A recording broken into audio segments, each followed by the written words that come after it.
Naging viral sa social media ang isang ina na humingi ng tulong kay Mayor Kit Nieto para maihatid ang kanyang mga anak sa probinsya. Sa halip na pamasahe, trabaho ang ibinigay ni Mayor Nieto upang magkaroon siya ng pangmatagalang kabuhayan at mas maayos na kinabukasan para sa kanyang pamilya. Parang I never knew na magiging viral siya. That there will be a lot of other mothers maybe or other people who will be touched by the story. Baka nakarelate lang ang karamihan ng mga tao sa sitwasyon. To take note of the situation of the mother and the child Nung malaman ko na namamasukan siya, alam ko sa sarili ko na kaya ko namang tapatan yung sinisweldo niya roon because this is not a high-paying, skilled work na yung compensation is beyond what we can offer.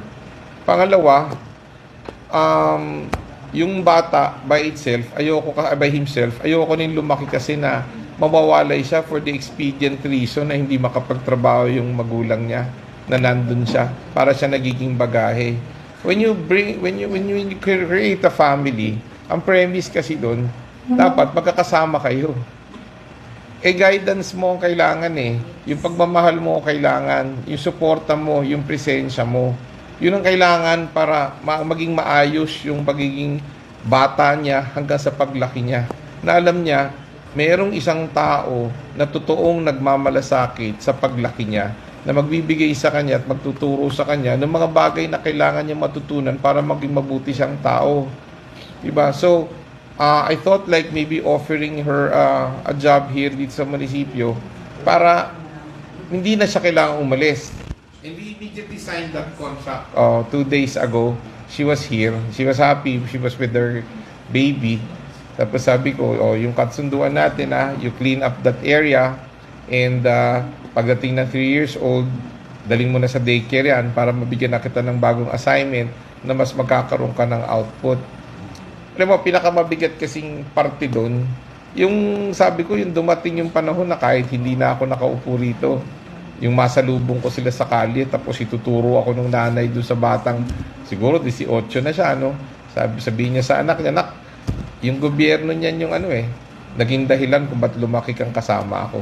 Di ba doon pa lang sa part na yun, mararamdaman mo na there's this sense of responsibility sa aming mga nandito, na pag narinig namin yung kwento ninyo, meron kaming dapat gawin. Kasi wala kaming kwenta. Kung pababayaan lang namin yan at maging isang datos na lang yan na magsasabi na ilang pamilya ba ang magkawalay dahil wala silang paraan para mabuhay ng magkakasama.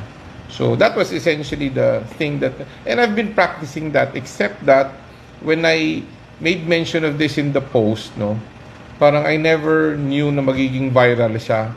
That there will be a lot of other mothers maybe or other people who will be touched by the story. Tapos yung kagandahan nun, sabi ko nga, pag ako kasi nakikinig sa mga kwento ng mga tao, doon ko na-formulate yung mga batas na gusto ko ipatupad, yung mga programang gusto kong i-implement. Doon ko naisip na, ba't hindi nga tayo magkaroon ng nursery?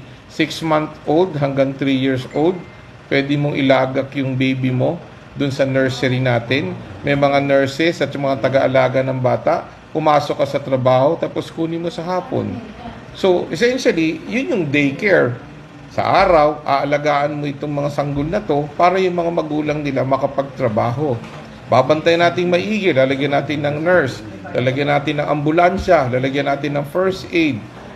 Kumpleto yung manpower para walang mangyaring hindi maganda doon sa mga taong ilalagak sa atin.